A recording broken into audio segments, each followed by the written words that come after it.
Após mais de um mês de sua indicação para uma vaga no Supremo Tribunal Federal, o ex-ministro da Justiça e advogado-geral da União, André Mendonça, continua sem data para ser sabatinado pelos senadores. O presidente do Senado, Rodrigo Pacheco, encaminhou a indicação dele para a Comissão de Constituição e Justiça, mas o presidente do colegiado, Davi Alcolumbre, resiste em pautar a oitiva.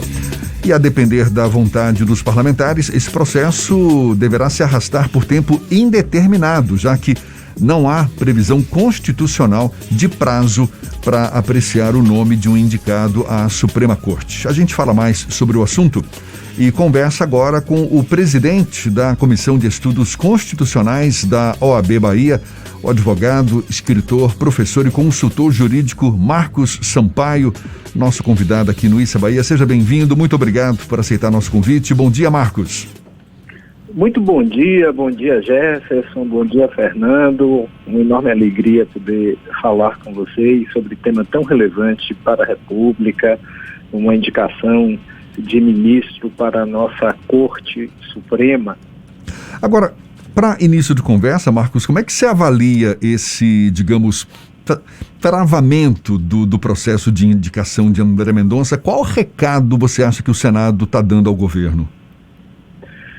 Vejam só, esse modo de provimento, o modo de acesso de alguém ao Supremo Tribunal Federal, ele passa a ser muito questionado na América Latina como um todo e no Brasil já de algum tempo. Esse método de indicação pelo qual o presidente da República formula ao Senado Federal uma indicação para que haja aprovação, em primeiro lugar, na Comissão de Constituição e Justiça e depois no plenário, é um assunto que tem dado pano para mangas, muitas controvérsias constitucionais e muitas desconfianças nesse modelo tal como posto. Parece-me que essa demora, esse tempo largo que se está pondo, é uma demonstração inequívoca de que o parlamento, agora o que o Senado, ele não está suficientemente convencido de que essa é a melhor indicação que o presidente da República poderia fazer. Você não acha que tem um quê de político também, uma decisão política no sentido de, olha, presidente, você não governa sem o Congresso Nacional? Não tem uma postura política por trás disso também, Marcos? Tem uma demonstração de que o parlamento não está satisfeito com uma série de coisas e ele faz exatamente essa demonstração de resistência.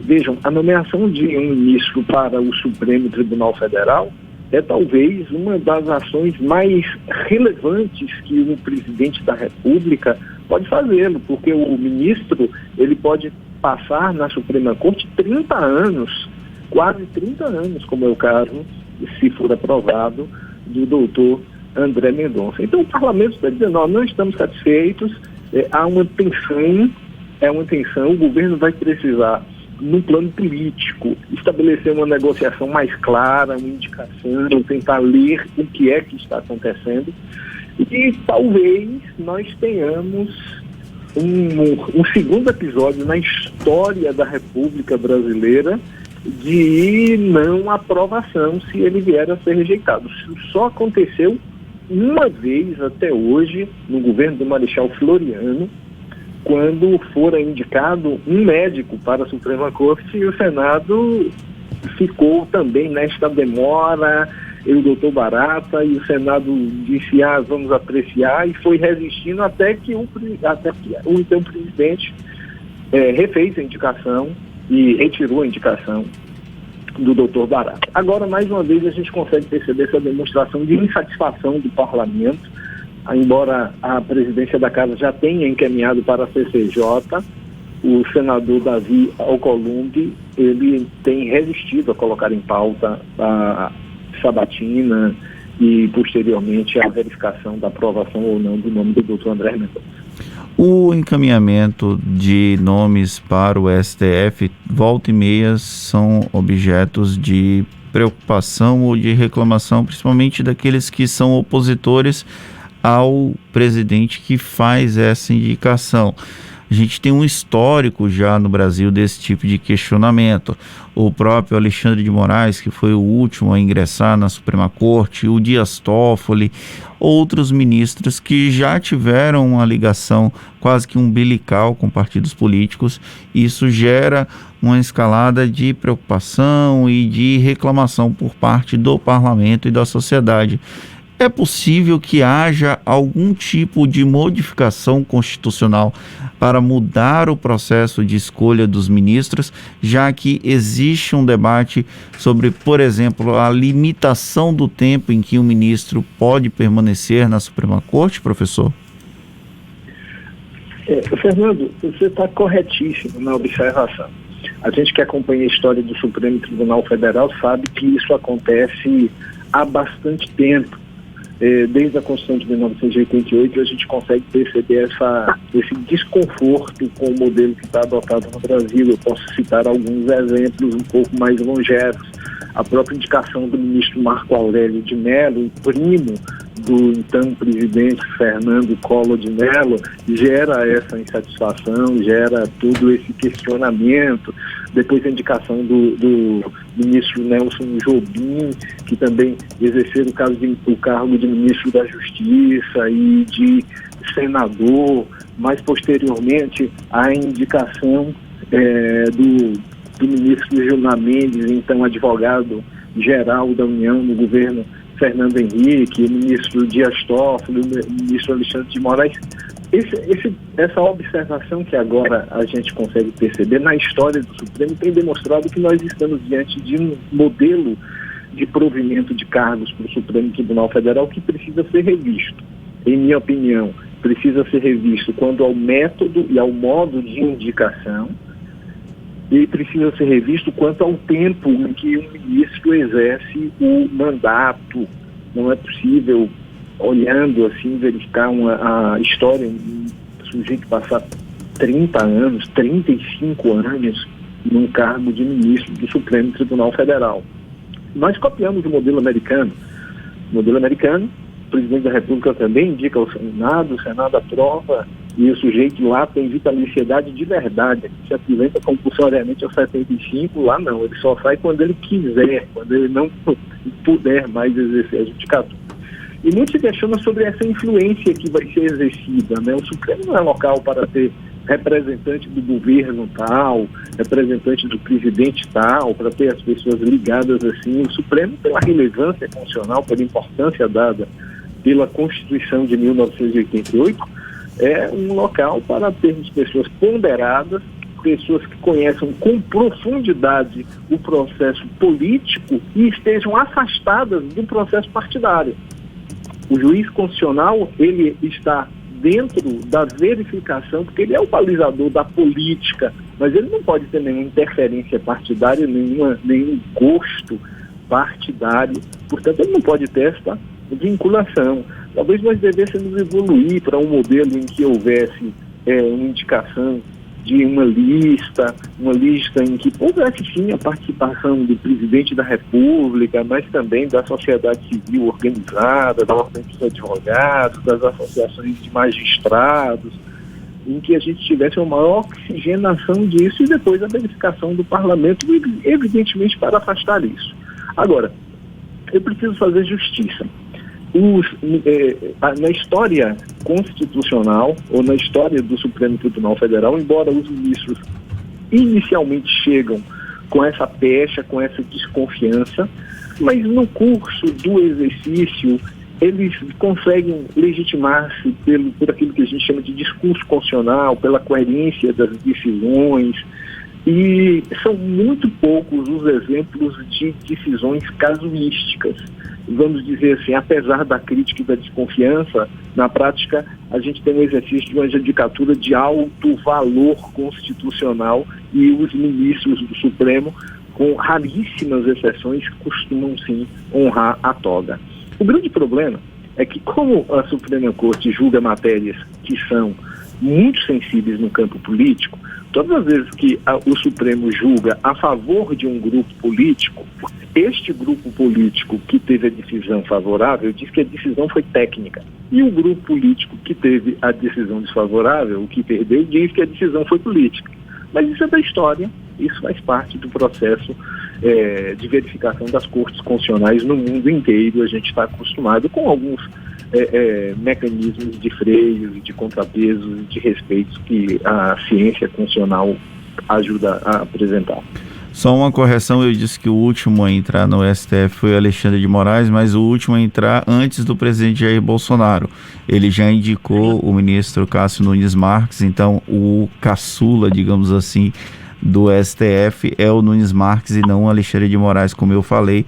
O nosso ouvinte Márcio Cruz fez essa observação.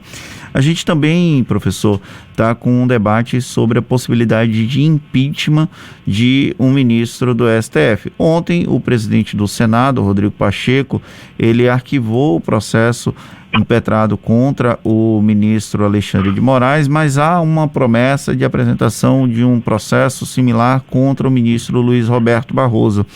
Para que os nossos ouvintes entendam como funciona eventualmente o impedimento de um ministro da Suprema Corte, qual o rito para que isso aconteça?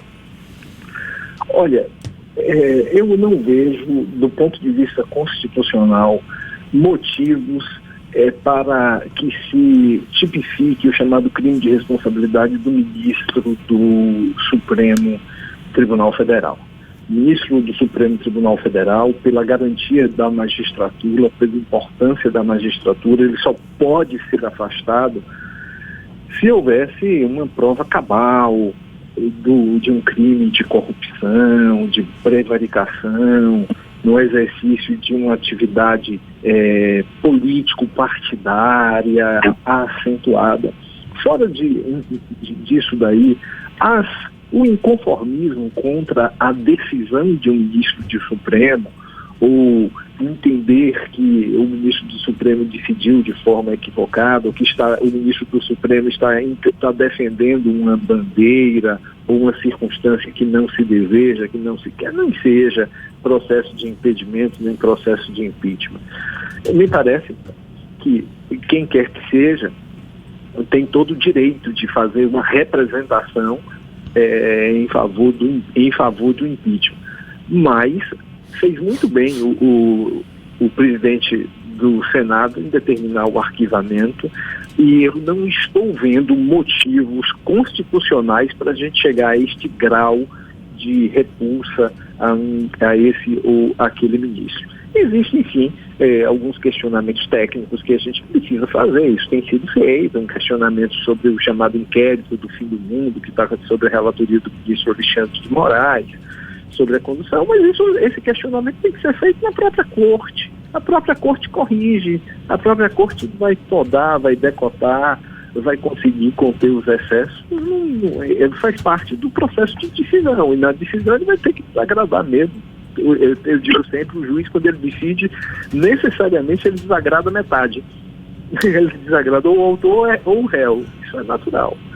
O caso do ministro Luiz Roberto Barroso, que também é um ministro muito sério, um ministro muito responsável, ele fica um pouco, vamos dizer assim, à frente de uma discussão, porque como presidente do TSE, ele é responsável pela gestão da eleição.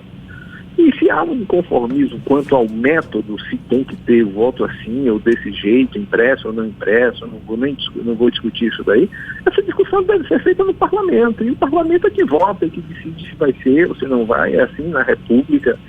Me parece que o parlamento deu a decisão convencido pelas razões que o ministro apresentou no local certo, no parlamento. Então, essa discussão, essa possibilidade de impeachment é uma tentativa. Eu já vi outras tentativas de apresentação de pedidos de impeachment a ministros do Supremo Tribunal Federal. É uma tentativa de desdobrar o desarranjo, o desagrado político, a insatisfação política, para constranger o ministro.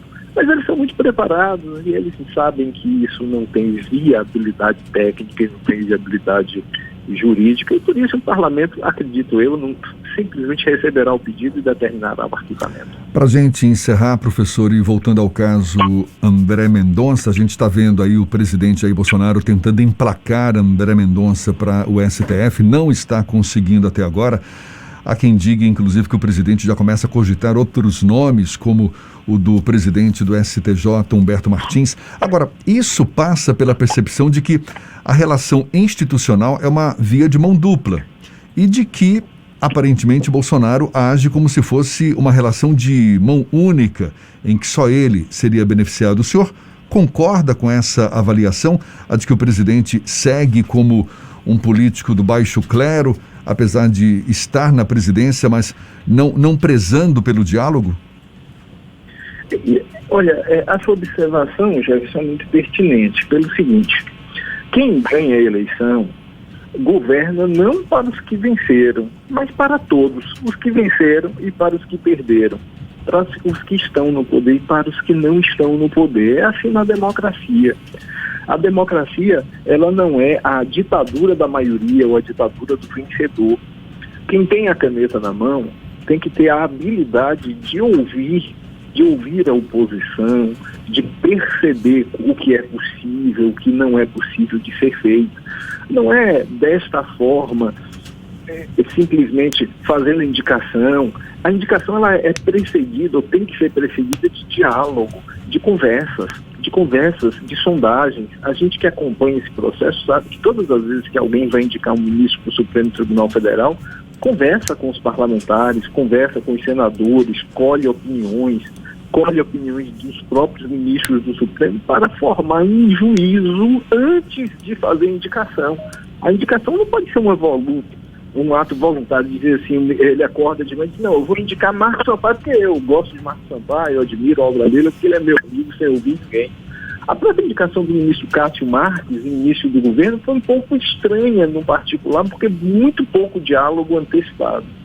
E eu acho que é isso que aconteceu. O presidente da República, ele tem um estilo que precisa ser mais compatibilizado com a realidade política e por isso ele sofre esses reveses. Espero verdadeiramente, até pela relevância e pela importância do nome do doutor André Mendonça, que o parlamento consiga avançar e avançar imediatamente, aprovando, mas se não for o caso de sua aprovação, que de forma célere haja rejeição, porque a corte não pode ficar desfalcada de um ministro, e que haja a substituição, seja pelo ministro Humberto Martins, para quem tem um enorme apreço, seja pelo próprio Procurador-Geral da República, Augusto Aras, que tem um valor inestimável e tem sido também cogitado para eventualmente ocupar uma vaga, ou por tantos outros juristas que nós temos no país. Marcos Sampaio, presidente da Comissão de Estudos Constitucionais da OAB Bahia, também advogado, escritor, professor e consultor jurídico. Muito obrigado pela sua disponibilidade. Bom dia e até uma próxima. Eu que agradeço a oportunidade de conversar com vocês e com todos os ouvintes. Muito obrigado, Jefferson. Muito obrigado, Fernando. Muito obrigado aí à Tarde FM pela essa possibilidade de dialogar e me coloco à disposição sempre que necessitarem. Agora 7:50 na Tarde FM.